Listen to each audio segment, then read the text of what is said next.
Mrs. Perry Binet, can you start off by telling us a little bit about Camp Migdal, and then you could just continue from there? Sure. First of all, thank you, Ezreinu, for hosting this. It's really very needed, and I'm sure it's going to help all the parents on as well as everybody that's going to be lucky enough to be able to watch it after. So I work at Camp Migdal. I'm actually there for 19 years. This is going to be my 19th summer. Started as a little baby there, doing just waitressing, and Baruch Hashem, I've been there for almost 2 decades. So our camp is an incredible camp for children with special needs. We have children with higher needs, lots of children with medical issues. We have probably about a third of our campers that have nonverbal, non-mobile abilities, another nice chunk that are kids with autism, many of them that are nonverbal. And then we have children that are verbal, have some behavioral challenges. Lots of kids have seizures, special diets. And it's really, I like to say, a highly specialized camp. We have about 90 campers and double the amount of staff, a little more than double the amount of staff in order for every child to really get what they need. Wow, that's amazing. Now, would you like to tell us about the benefits of the children coming to this camp and how it benefits both the parents and children? For sure. Yes. So Bluma and Simi covered so many great stuff. I have just a few more pointers to add. And it's really special being alongside them. Both shared such amazing perspectives. So let's start with who gains from summer camp. And let's take a little bit of a comprehensive approach to this. So I always say that I look at it as threefold. We have the child that gains, the family that gains, and the staff member that gains. So obviously the child gains so much, as you heard. I don't want to cheapen anything that anyone said, so I'm just going to gloss over this.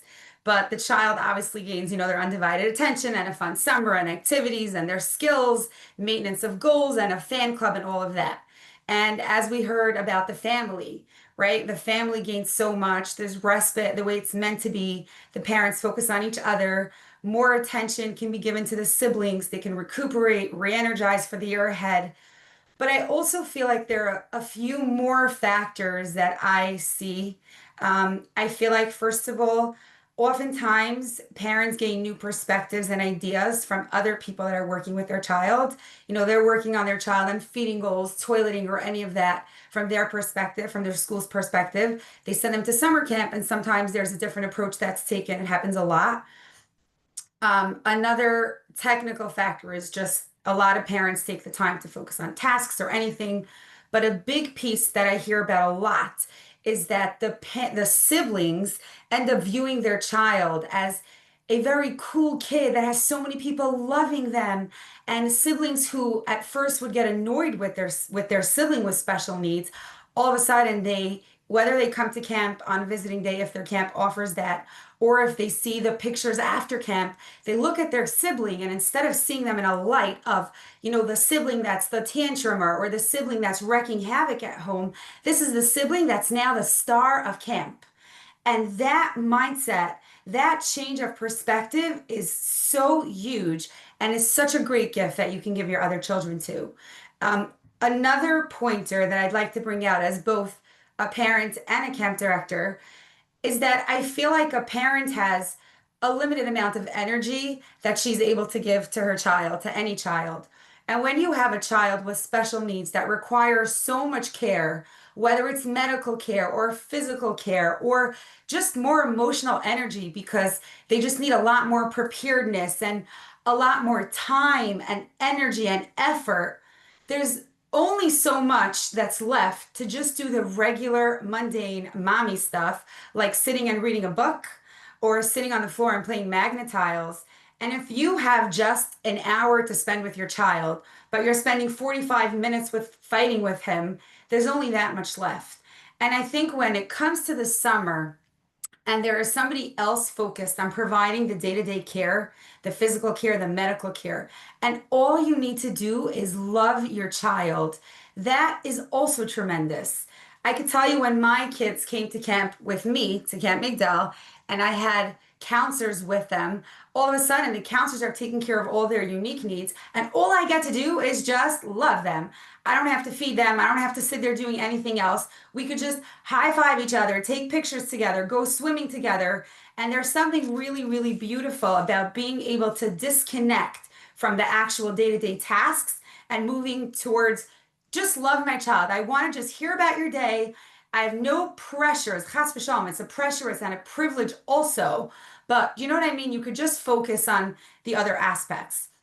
So those are additional, pointers as a family. And now, of course, the child gains and the family gains. But a third perspective to look at, I happen to very much appreciate tackling angles from multiple perspectives, but I just want to talk for 1 minute about the staff. Obviously, parents, you are making a decision that is right for you, for your child, and for your family. And it's not always our job, to help everybody else in the world. We got to focus on ourselves and our children. But let's think for a minute, just even to help with that little bit of whether it's guilt or whether it's uncertainty, like, do I really need to do this? First of all, no one needs to do anything.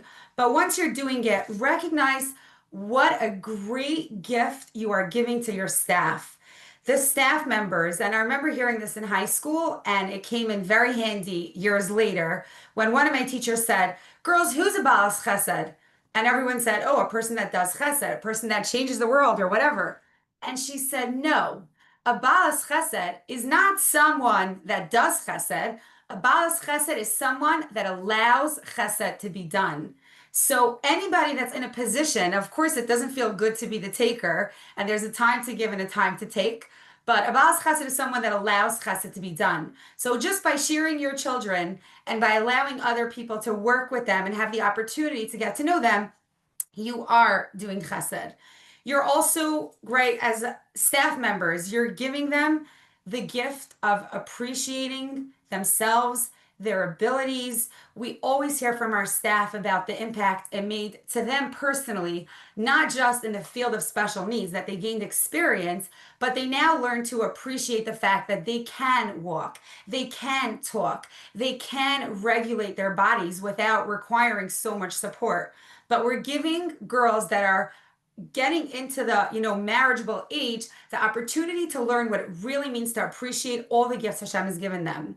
We also are giving these girls a great foot into the field of special needs in a very wholesome, positive, and passionate environment. Summer camp is amazing. And instead of, leaving high school, going straight into work, we're actually giving them the opportunity to walk into this field in just a loving, yummy, fun, amazing way. And then also, obviously, they gain incredible perspective, as we said. So now we know who gains from summer camp: the child, the family, and the staff. Let's go to move towards the next topic of why.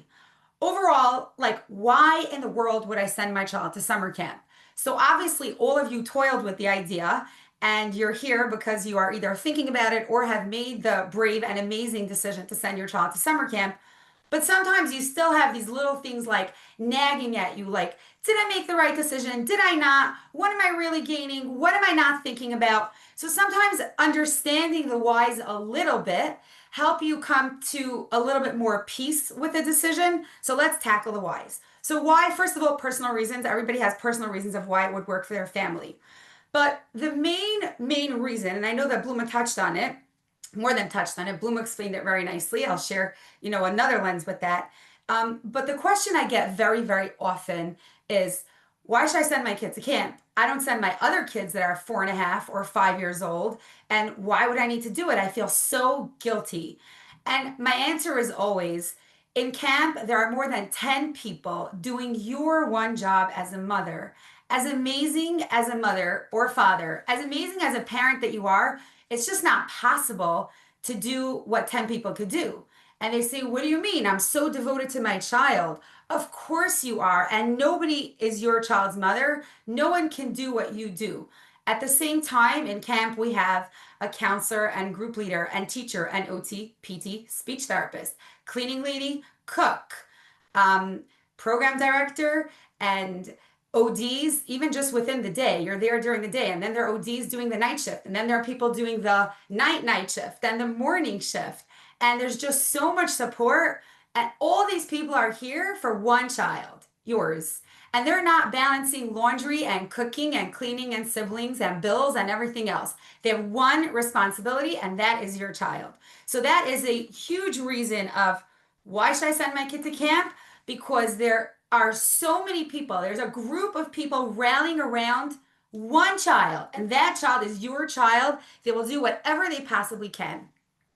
Another reason why people send their kid to summer camp is sometimes it's timing or a temporary decision. And it works for 1 year, but it's not necessarily, oh, this is what I will do. What do I mean by timing? Sometimes there's a family simcha. Sometimes they have a vacation plan. They have a trip overseas. And as they're trying to figure out logistics, they're saying, you know what?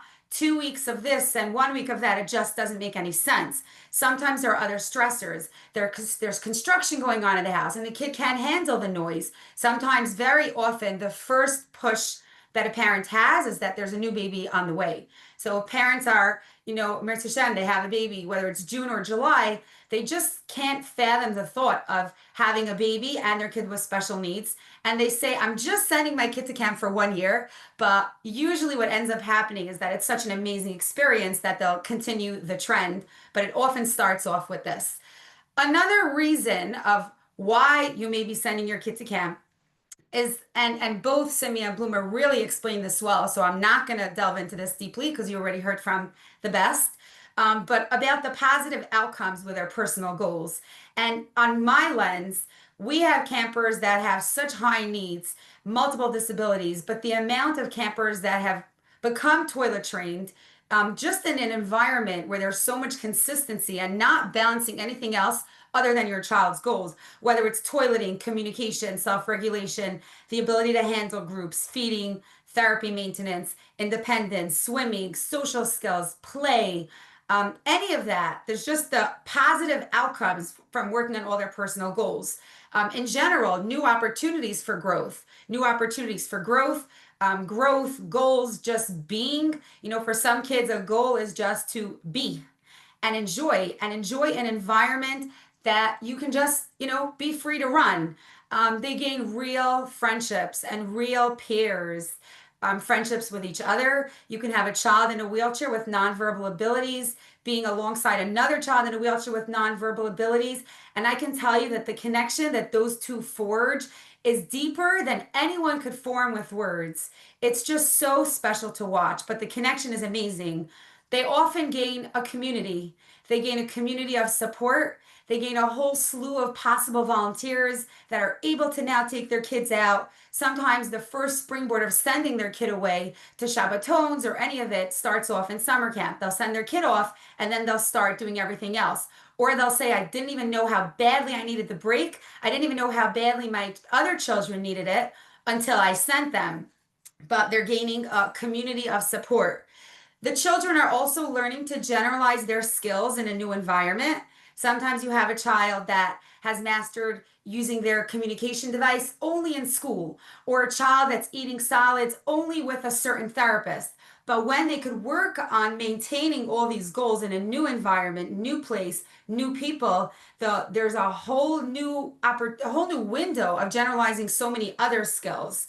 And lastly, which I mentioned a little before, is the ability for different people to look at your child from a different lens. So, there's a camp that has so many other campers, and now they are looking at your child. They want to help your child.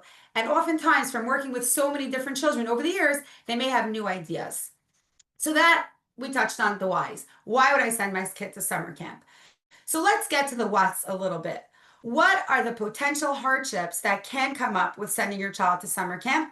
Also, I'm not going to focus on this too much. I just want to throw it in so you know that, camp is amazing and it could be roses and peachy creamy amazing, but what are the potential hardships? And to some, it may be a hardship, to some, it may not be. But first of all, there are obviously the unknowns, the questions, the fears that come up for each person, which we mentioned. There's the financial piece, specifically for parents that are listening to this that are not from New York, where we are so blessed to have so much of the funding and resources given to us. but many people are less fortunate in this area. And obviously, it does come with a big financial burden. So different people have gotten creative, grants, whatever it was, but it is something that should be considered. Um, Whether you are in New York, obviously you figure out the respite hours available. I'm not the guru in hours and billing and all of that. I just want to mention that know that, sometimes parents think, oh, it's a freebie. I can just free summer camp, but then they'll have to ration. Maybe I'll have to send my kid to less Shabbatons or a different after school program or whatever it is. You have to figure out what works for you, for your child, and what your child needs. Bloom also mentioned the separation between the child and parent, the homesickness. I would like to add on the separation between the parent and child. There are some times where it's actually hard for the parent to separate from the child. And I've spoken to multiple parents like this over the years, whether it's an only child or it's their youngest child, or it's really, really wherever the child fits into the family. Some parents just have a very hard time separating, and they'll say, I'm going to cry every night. It's hard. And you know what? It is hard in the beginning. And some parents literally lose their identity. I've had some parents whose kids were so physically dependent on everything, and the parents' whole day revolved around giving this child the care.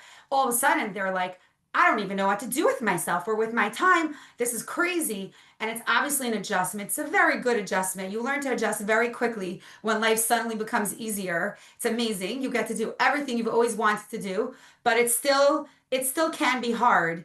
And we know that, hard is not bad. It could just be hard in the beginning, and there's an amazing, few weeks that follow.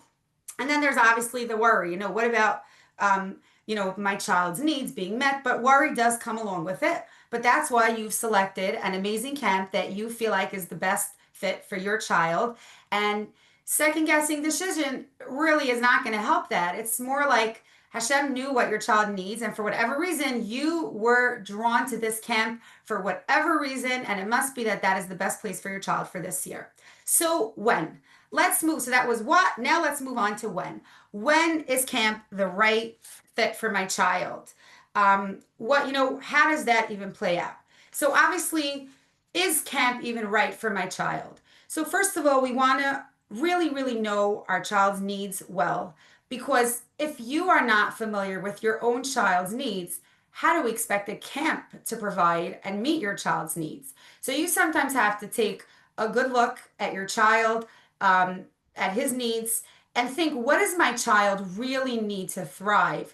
Can the camp in question provide that? We also want to be very realistic of, are my child's needs something that a camp can provide?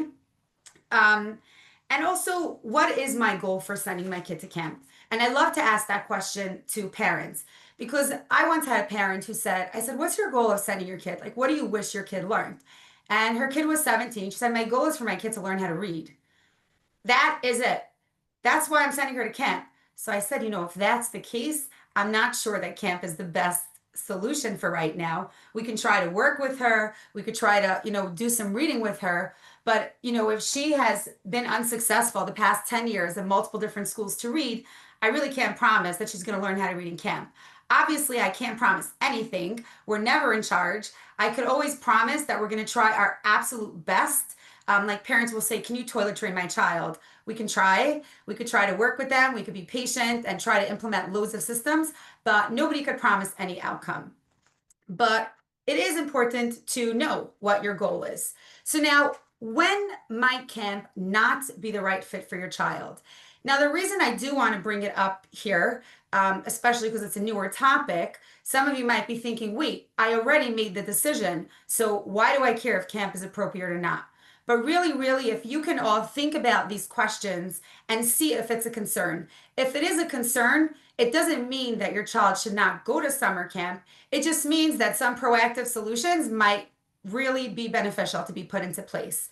And we have to also know that not every camp may be the fit for every child all the time. I always say you can't be everything to everybody all the time. You have to know who you could help at which time. So knowing that not every camp may be the best fit for every child, sometimes a specific camp is a great fit for one child, and sometimes it's not a great fit for another child. It doesn't make the camp a better camp or a worse camp, and it doesn't make the child a better camper or a worse camper, or it doesn't make another child more fit for camp and less fit for camp. It just means that you have to select the right camp for the right child. So if any of the following concerns are coming up, or you're thinking and you're biting your lip and you're saying, I don't want to tell the camp because I don't want them to kick my kid out of camp, really not the best idea. Let's get realistic, let's get real and honest, and let's see if we can potentially avoid mishaps by being prepared properly. So, first and foremost, medically, is my child stable enough to be in camp? If my child recently started having seizures and we think, why should I tell the camp? They're not going to let him come. It's really not safe or in his best interest if his seizures are not under control. If my child had a surgery 2 weeks before camp that requires a 6 week recovery period, camp is also not the best fit at this time. So if my child is unstable, if my child has new medical symptoms that we've not yet figured out the cause, why would we want to send the child away from their parents, away from their doctors, with new infections and new developments and new patterns of vomit or new patterns of anything when we haven't yet figured it out? Of course, parents need a break and they deserve a break. But my question is always, okay, they need a break, and then what can camp give to their child? We also have to make sure that as the parents get the break, the child is actually in the right environment. I once had a child that came to camp and he couldn't breathe without oxygen. It was not the right fit. The parents really, really needed a break. And in the end, before calling the parents to tell them that it's not, he can't have two nurses with him all the time. I actually did call a medical facility, a respite program with 24-hour nursing, and we sent him, the parents picked him up and put him straight there. But my point was the parents needed a break. It doesn't mean that the only way they can get a break is to send them to summer camp. They also have to be in the right environment. So we said, right, unstable, ongoing medical development with no known cause, clarity, or treatment. If there's no protocol in place for ongoing crisis, this child cannot be in camp. Meaning, if the child has breathing difficulties, which we have many of our children that have respiratory distress, but if there's no active preventive protocol, this is what my child needs to do every day. Or if your child dehydrates often and there's no plan, then we really can't send them to a camp with 400 people, right? 90 kids with special needs, plus staff, plus everything else, without a plan. It doesn't mean that it's going to be a crazy plan that the camp won't accept. You work with the staff and you develop something that is safe. Another reason would be constant emergencies. If your child has constant emergencies and they need Hatzala or they need a hospital twice a week, you really want to think if camp is the right place to have these emergencies coming out of. Another reason is if the child requires urgent care very close by from a hospital. For example, I get calls all the time for children with trachs. And until this year, we didn't have children with trachs. We've changed some of our protocols to be able to accommodate some. However, the question is always, how long does it take from a small crisis to a true medical emergency? And if the answer is that the child goes into a life-threatening emergency in, I'm not going to give a number because I don't want you to quote me, oh, I said 60 seconds, 90 seconds. Every child has a different threshold. But if they go from 0 to 10 very, very quickly and it becomes life-threatening in minutes, camp may also not be the best environment. Camp is hectic, and even if a camp has multiple nurses, such as ours, we have 4 full-time nurses and a Hatzalah member and a nurse assistant, but nothing specific with my camp in question, any other camp. There's a lot going on, and if your child needs urgent care that second, then you may want to think things through again. If there's no appropriate medical personnel there, if you feel like you need a nurse to be with your child, if you need an EMT, and the camp has, let's say, people that are certified to give out medication, that would not be the right level of care that your child needs. And another factor is also the nighttime care.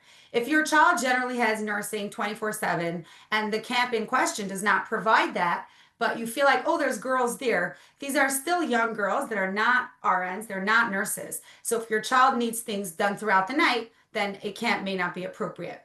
The next reason of why a camp may not be appropriate, and this is not following a book or set in stone, it's simply, what I am thinking about. I'm sure there are a million other reasons. I just want to highlight things that came to mind first. But the staff ratio. Either the staff ratio is too high or the staff ratio is too low. If your child constantly needs two counselors and the camp is giving a one-to-one, but when your child gets aggressive or to prevent aggression, they need a minimum of two counselors or three counselors, one on each side to hold each hand and a third one to entertain them, then trying to fit them into a camp that provides one-to-one support may not be appropriate. Or if a child, let's say, requires a one-to-one nurse and you feel like, oh, you know what, there's four nurses, they can handle him. But if he really needs one at his side every minute of the day, that may not be an appropriate setup. The same the same holds true vice versa. What if the camp has too much support? And I just dealt with it this week. I graduated one of my campers out who's really, really improved so much on her independence, and the parents were really, really sad. They're like, we know your camp. We want to send them there. And I actually just went out with this camper yesterday. We just went out for lunch. And I tried explaining to her that it's not a kick out, it's a graduation. Right now, it's not in her best interest to be in a program that provides one-to-one support when she can function in a group of 10 kids with one staff member. We never want to over support and do more for a child than what he or she can do. The third reason why camp may not be appropriate, or why we may need to rethink our communication with our camps now if our child is struggling, is the child's behavior. One of the worst mistakes, in my opinion, a parent can do when sending their kid to summer camp is not being honest with how their child performs on a daily basis. If the child is aggressive to themselves, if the child is aggressive to others, if the child is inappropriate with themselves, if the child is inappropriate to others, if the child is unable to actually handle a group or a large setting, and the child will constantly, if the child just keeps to themselves and goes to their bunk and goes to the playground, that's one story. But if the child will go absolutely crazy from just seeing a lot of people, we can't really make people disappear and disintegrate when your child's having a rough time. So if they're unable to take a pause or be brought to a quieter place, that may be something to think about.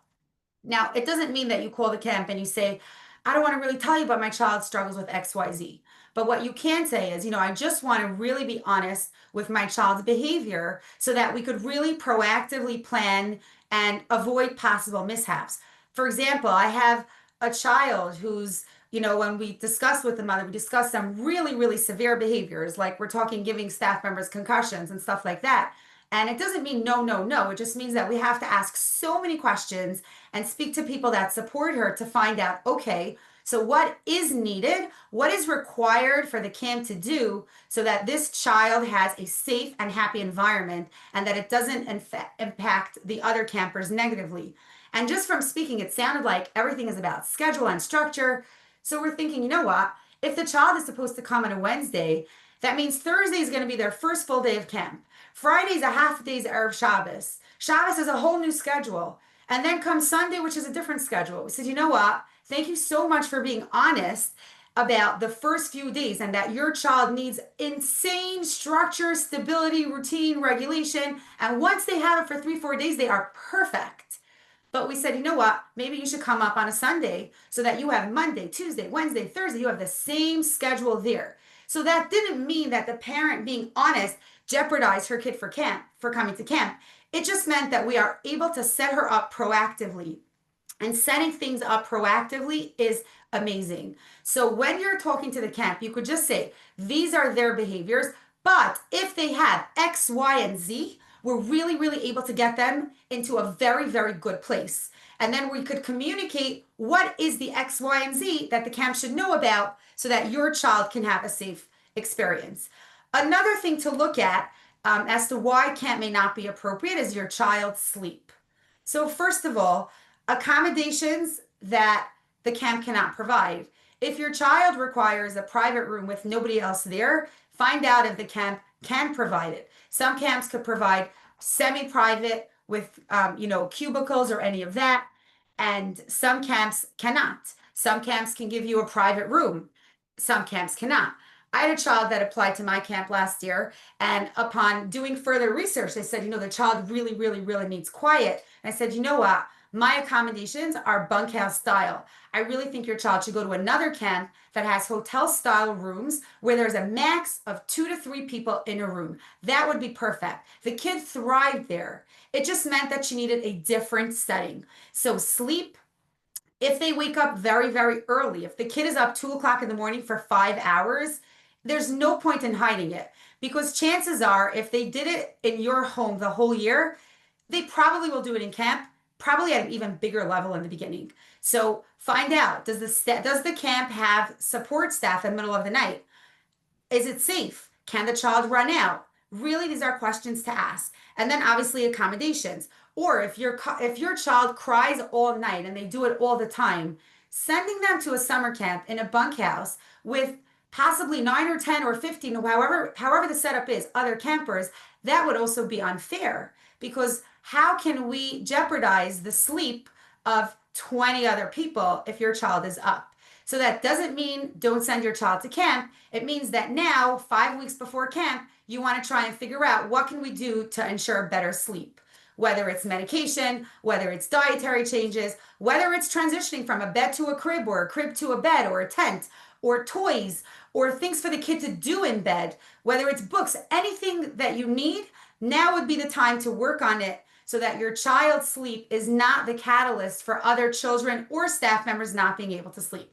I don't have to tell you if staff members get cranky when they don't sleep, but sometimes they, everybody needs their sleep. Another factor would be their age. If they're boys at a certain age, they may cap out at a certain time. Sometimes if it's older in general, whether it's 25, 30, I'm not giving an age because for everybody this is different. But what we have found is that sometimes when girls are older, they may not anymore enjoy what camp has to offer. They may enjoy a trip to Florida to sit at the beach all day. And we've had that. There was a time that Camp Migdal had 45-year-olds. They were wonderful human beings. They taught us so much about them and about themselves. But at some point, you really start asking yourself, is camp in their best interest? Do they care about shaving cream fights? Do they care about running down water slides? Or do they just want to sit out in the sun with a staff member? So their age, that would be an important factor. And another last factor to think about is how is the readjustment after camp?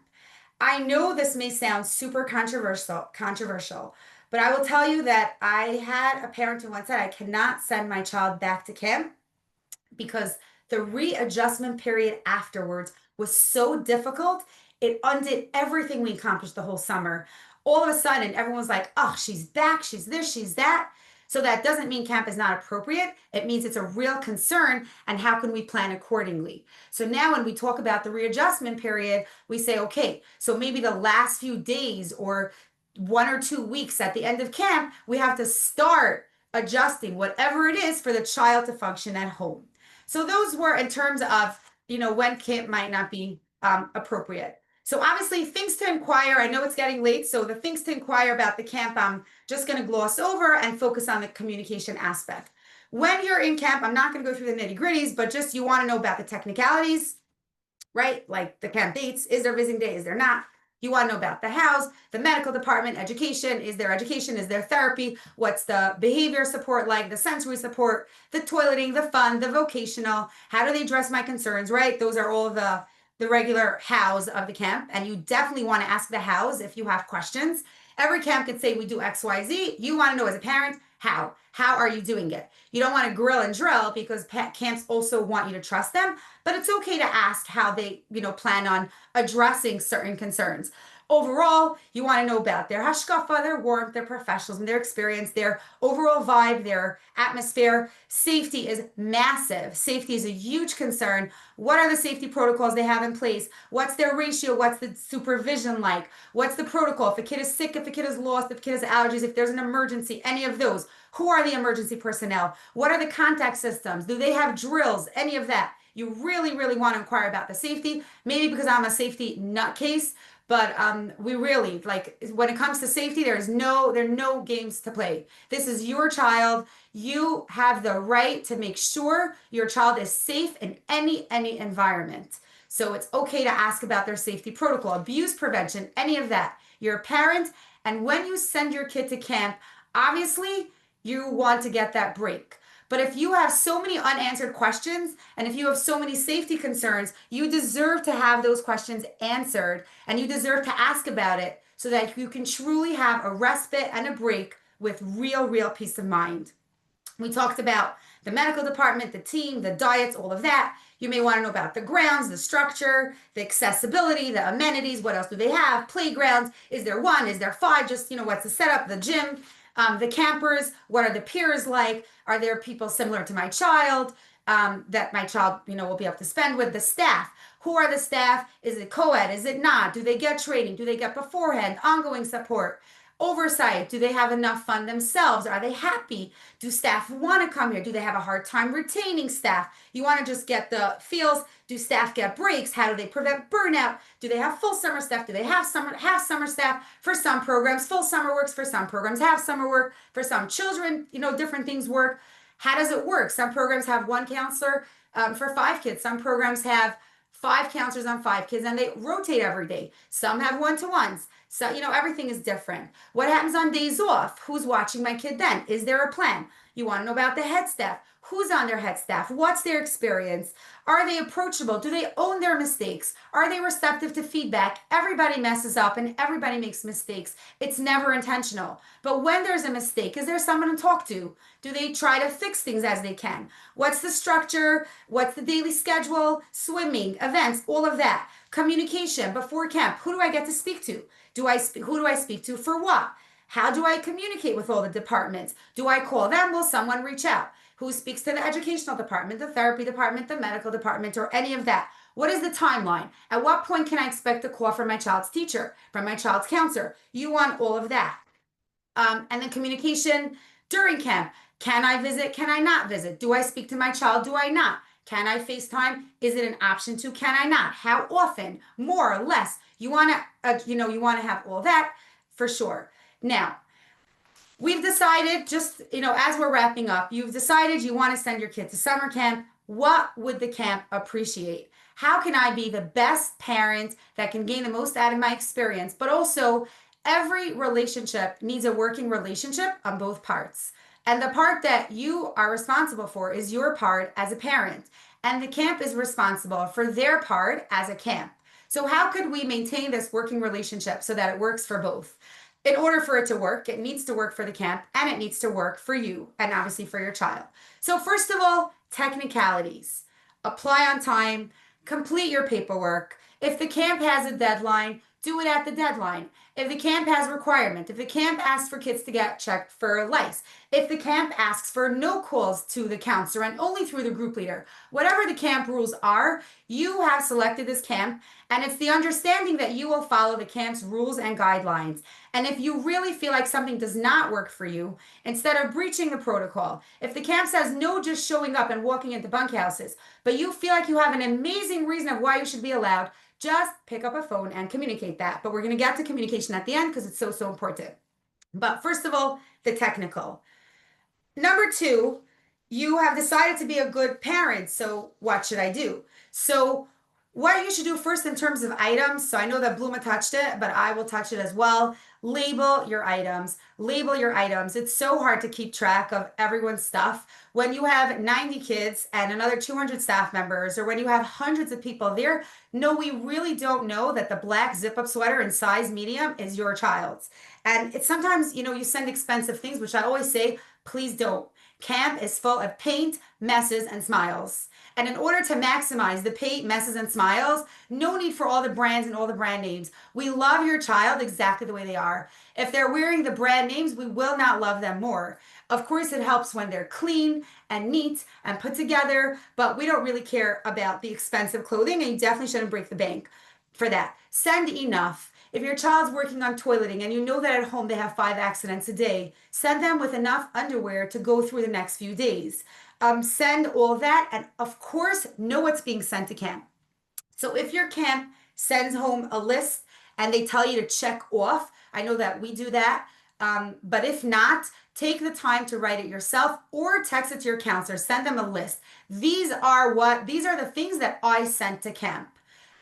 Whether it's 12 t-shirts, it doesn't mean that they're going to get back all 12 t-shirts, but it means that when the counselor is cleaning up, she could say, oh wait, I only have 10 t-shirts. Let me go to the lost and found. What I try to tell parents sometimes is that you know that you sent your kid with 12 shirts and they were all labeled, but does the counselor know that 2 shirts were sent that were unlabeled? What if she never actually saw them? What if your kid had an accident on day one, or if your kid's stuff went to the laundry and she never even knew about it? So please, if you want all your things back, of course, nobody could promise. Everybody could just try their best. Send an inventory, send pictures if you want. You don't have to, but an inventory is great. And I would encourage you very, very much because, like I said, we're not here to fix the camps and to change the camps. Our job now is how to be the best parent. But if you are a parent listening to this and your child, let's say, even has 2 separate counselors second half, give them the list, give the list to the second half counselor as well, or ask the second half counselor to get it from the first half counselor. From my experience, I have come to the conclusion that majority of our lost and found are sometimes for children that have 2 counselors. It does not mean it is a bad idea. Some children actually do better with 2 counselors, while a full summer counselor offers the predictability, the stability, the ability to work in so many different goals. A half summer counselor also offers the tremendous benefit of coming in fresh at week 4. And when the week, at the end of first half, when everyone's just tired, you have a fresh set of energy that comes. But that means as a mother, even though you explained everything to the first half counselor, just give things over again. So that was technically. And now in terms of what can I do? Let's think about what we can do for the counselor, for the child, and for yourself. So for the counselor, please establish good, healthy boundaries with the counselor. Whether or not you're speaking to the counselor or the group leader, a counselor wants to feel trusted. A counselor wants to feel like you appreciate her work. And sometimes, yes, you have to look away a little bit.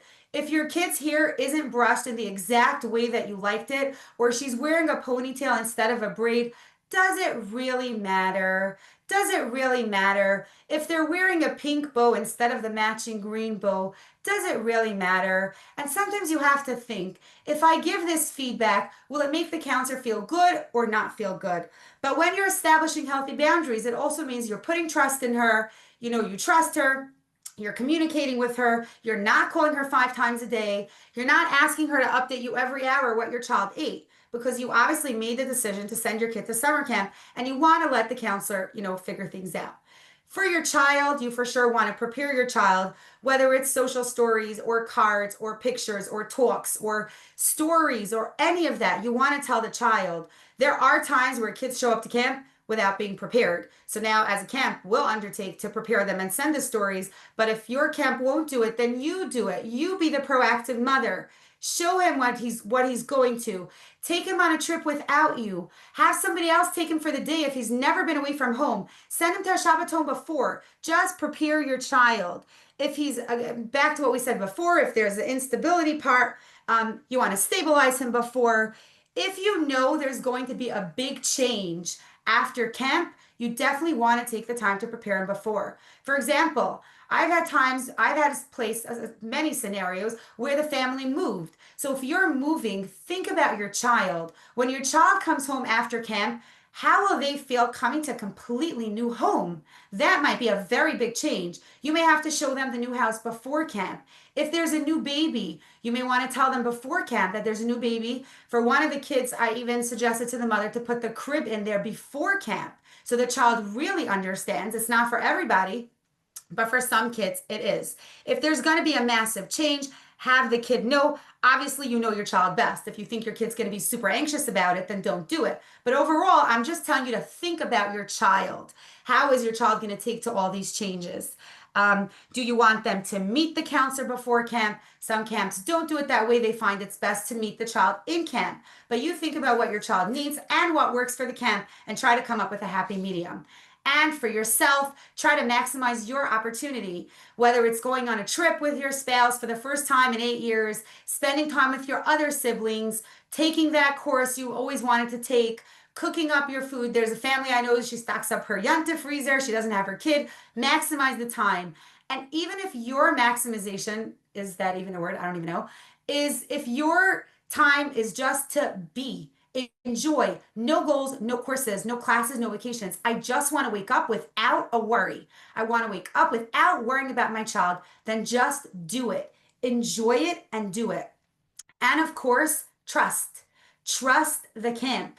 Every camp wants to be trusted and wants to feel like you trust them. That doesn't mean you can't ask questions, but that means that you also want to place a little bit of trust in them. So moving on to the communication piece, we're going to just do communication and then move to the last part of just a few factors. If it doesn't work out, now what? So communication, let's look at communication before camp, during camp, and after camp. Before camp, communicate everything. Communicate everything you feel is important. And also communicate what's important to you. Sometimes a camp may not ask all the right questions, but you as a mother should share all the right answers. For example, if it's very, very important to you that your child has their nails cut twice a week, then communicate that. The camp will not know that without your communication. If it's very, very important that your child call their grandparents every Friday, communicate that. It's okay. It's not asking for something outlandish. If your child has a wheelchair that's dirty, I always ask this question to parents. I end off my first conversation. I say, okay, now camp aside, what is something that's very, very important to you? Because I find that as a camp, we could work so hard. We could work on so many different goals. We could toilet train a kid. We could teach a kid how to walk. But if there's one thing that's important to the parent that's not met, the parents sometimes can't even see the things that were accomplished because there's one main thing that was not met. So I'll ask a parent, what is important to you? And one parent said, well, now that you're asking, the wheelchair. If I come to camp and the wheelchair is dirty, I will scream. You better believe we told the counselor, you better make sure to wash it down every day. Or one parent said, I really need my child to wear matching bows every day. And you know what? Some of you may think, what? That's stupid. But obviously, I said before, if your kid's wearing a braid or whatever, it's not that urgent to, criticize the staff member, to feel criticized. But if it's something that's very, very important to you, then obviously, if the camp could send a million pictures a day, but if you see your kid not wearing that thing and it's going to annoy you, just communicate that. Of course, there's an element of flexibility that maybe it could make less of a difference. But if right now that is important to you, communicate that. If it's important that your child's ears be cleaned with a Q-tip and you're telling your friend, I'm going to cringe because all summer my kid will have dirty ears, just communicate and say, by the way, it's very, very important to me that my child's ears get cleaned, weekly. And I have that with parents all the time. Every parent has a different something that's important to them. But for sure, you want to communicate that. You also want to communicate what you hope your child can gain and accomplish. Sometimes you'll say, I want my child to gain play skills, or I want my child to work on his toileting. Communicate what you hope your child can gain so that you and the camp are on the same page. Share any important developments. By the way, my child just started using a communication device. So if you're not going to use it, he basically doesn't have his mouth because that's what he's communicating with now. Share that. Communicate and report honestly, as we said before. Be as specific as possible. Oh my goodness. Yes, yes, yes. Be as specific as possible with your child's needs. If your child drinks only from a sippy cup, or if your child drinks only using a straw, or if your child eats chicken nuggets or fish sticks, and you tell the camp, if my kid doesn't eat well, you can always give him fish sticks. But you don't say that my child has severe autism and the only brand he's going to eat is the Prager's fish sticks, doesn't really help us. Or if your child likes his food dunked in ketchup, boiling hot, please make sure to say that. Meals are so important. And if your child's not being fed well, then they're not going to be able to behave at their optimal levels. Be as specific as possible. My child usually eats at least 3 breads to feel full. My child needs lots of vegetables and fiber in order for them to go to the bathroom every day. If my child doesn't use the bathroom and have a bowel movement once every 2 days, they will get cranky. Communicate everything as specific as possible. So that is the before camp. During camp, during camp, you want to keep your communication great, but you also want to look at the things that are fixable at the moment and the things that are not fixable at the moment. If you found out that there's someone in their bunk or that there's 10 people in their bunkhouse and they really needed a quieter bunk, guess what? It's too late now. You may have to communicate that with them after the summer so you could plan better for next year. But during the summer, it's not the time for the camp to rewire and redo everything again. So if it's unfixable, we're going to leave it for after camp. Of course, everything could be said and explained, but it also has to be the right time. And if it's fixable, please communicate that. Come up with something that works well for you and the counselor and the group leader, whoever you're communicating with. If you want pictures every week and you're not getting it, call the camp and say, is it possible for me to get a picture a week? But if it's something that can be changed, please do it then. Or I had a parent that told me once after camp, when I came visiting day, their nails weren't cut. And the rest of the summer, I was thinking, if you knew I'm coming on visiting day and you didn't cut it, what happens the rest? It was totally an error. Generally we're on top of things, but sometimes you can't see everything. But something like that means that it's okay to call the camp after and say, is it possible to just do a check-in? If it's fixable in the moment or fixable, not even in that moment, but can be changed for the next 3, 4, 5, 6 weeks, then it 100% can be communicated. There's always a way to communicate things. Sometimes it's not necessarily what you're asking for, it's how you're asking for it. How are you asking the camp to do it?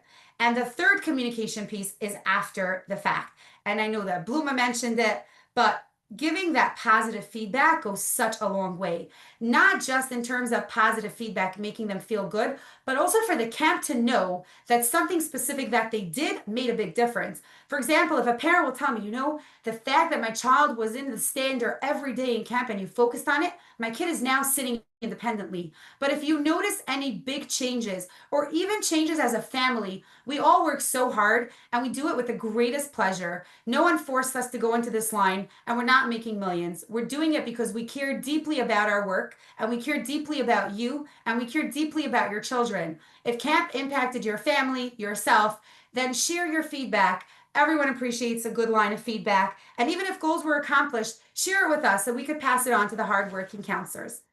And just to end off, what if it doesn't work out?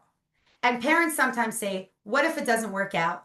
I put my kid in camp, but it didn't work out and it was such a mess.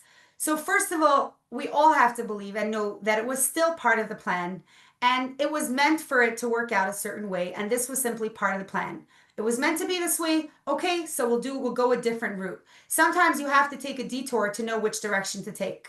And if this didn't work out, and take for example, Simi's talk about the mainstream camp. If in your head you really, really want your kid in a mainstream camp, but you're unsure, does it work or does it not? And you try it and it's an epic fail, it's okay because you successfully got your answer. You now know that a mainstream camp is not on the table for right now, but giving you clarity. So it's part of Hashem's plan.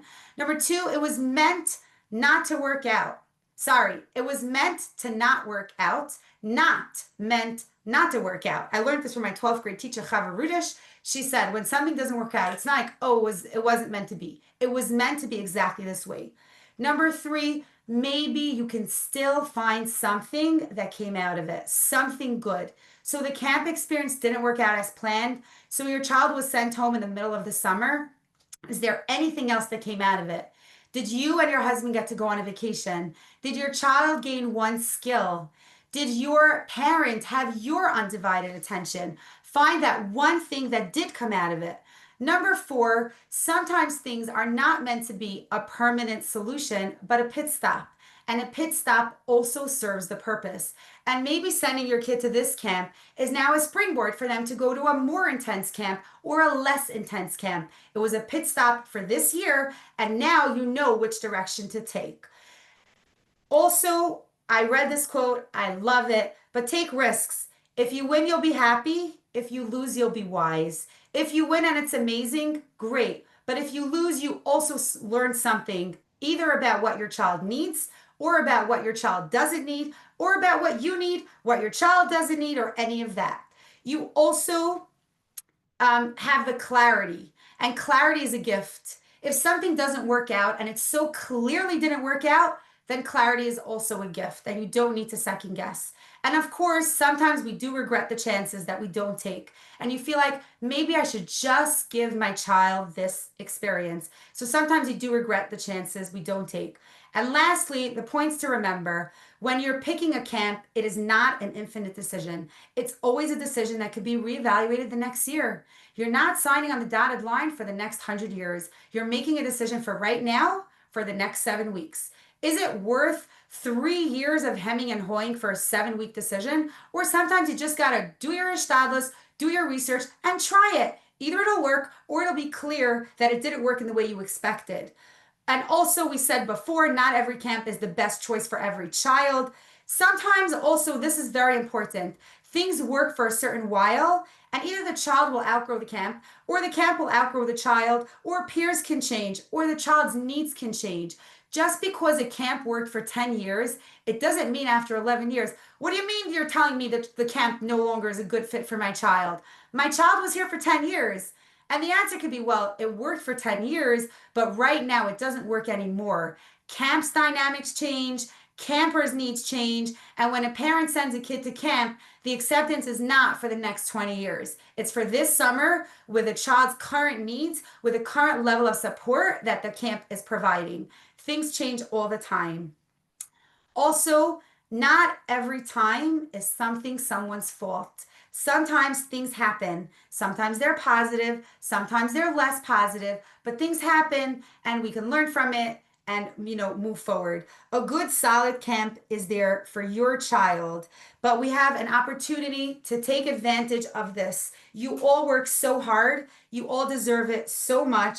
Your child deserves it so much. Sometimes, you got to do your thing, go into it bravely and happily and confidently that you're giving your child the greatest gift.